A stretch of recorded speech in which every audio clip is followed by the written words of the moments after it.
ఈ రోజైతే week off తీసుకున్నాను. బయటికి వెళ్ళే పనుంది. ఆ పనులన్నీ చూసుకొని నేను లంచ్‌కి వెళ్దాం అనుకున్నాం. కానీ ఇంతలోనే ఒక ఫోన్ కాల్. దానివల్ల సడెన్‌గా ఊరు బయలుదేరాల్సొస్తుంది.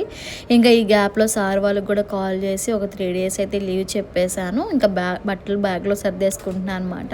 మనం ఒక దగ్గరికి బయటికి వెళ్తున్నాము అనంటే అక్కడ ఎట్లా ఉంటుందో తెలీదు కాబట్టి పిల్లలతో వెళ్తున్నాం. పిల్లలు కూడా పద్దాక బట్టలు అవి పాడు చేసుకుంటూ ఉంటారు కాబట్టి ఒకటికి 2 జతలు ఎక్కువగానే పెట్టుకుంటున్నాను. అవసరమైతే తీసుకొచ్చేసుకోవచ్చులే, కార్‌లోనే కదా వెళ్ళేది, లగేజ్ ఎక్కువైనా ప్రాబ్లమ్ ఏముందిలే అన్నట్టుగా పెట్టుకున్నాను. అయితే ఎక్కడికి వెళ్తున్నాను, ఎందుకు వెళ్తున్నాను అన్నది చెప్తాను. దానికన్నా ముందు కూడా మీకు ఒక విషయం చెప్పాలి అనుకుంటున్నాను.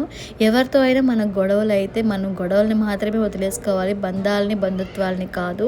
ఒకవేళ మనకి బంధాలని బంధుత్వాలని వదిలేసుకోవాలన్నంత గొడవ అయినా కూడా మళ్ళీ మనమే కలిసిపోవాలి. ఎందుకంటే మనం ఈ జన్మలోనే మనుషులం, వచ్చే జన్మలో మనుషులుగా పుడతామో ఎలా పుడతామో తెలియదు, అసలు పుడతామో లేదో కూడా తెలీదు. కాబట్టి ఉన్న ఈ ఒక్క జన్మలోనే అందరితో కలిసి తిట్టుకుంటూ కొట్టుకుంటూ కలిసే ఉండాలి, విడిపోకూడదు.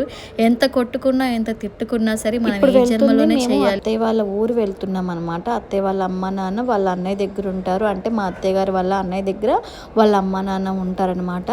వాళ్ళ నాన్నగారు చనిపోయారు. మా అత్తయ్య వాళ్ళ నాన్నగారు మాకు తాతగారు అవుతారు. అసలు మమ్మల్ని అయితే రావద్దు అని చెప్పారు.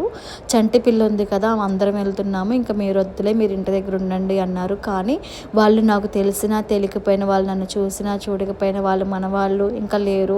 చివరి చూపు చూడాలి అనుకున్నప్పుడు మనం ఎలాంటి పొజిషన్లో ఉన్నా సరే వాళ్ళు వెళ్ళి వాళ్ళ మొహం అనేది ఆల్రెడీ విజయవాడ నుంచే తీసుకొస్తున్నారు. ఎందుకు అని అంటే 3 రోజుల ముందు నుంచి బాగాలేదు ఆయనకి.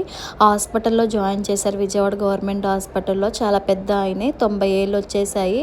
90 ఏళ్ళు వచ్చినా ఇలా ఉన్నారు అంటే ఇంకా ఉన్నారు, ఇప్పటి వరకు ఉన్నారు అంటే ఆ రోజులు వాళ్ళు కాబట్టి అప్పుడు ఫుడ్ తినబట్టే మనం ఇంకా వయసు వచ్చే వరకు ఉంటామో ఉండమో కూడా తెలీదు. ఇంకా వాళ్ళు వ్యాన్లో తీసుకెళ్తున్నారు. మేము కూడా ఊర్లోకి దగ్గరగా వచ్చేసామనగా ఇంకా ఇక్కడ టిఫిన్ హోటల్ దగ్గర ఆగి పిల్లలకి టిఫిన్ అది పెట్టి మేము టీ అది తాగుతున్నాము.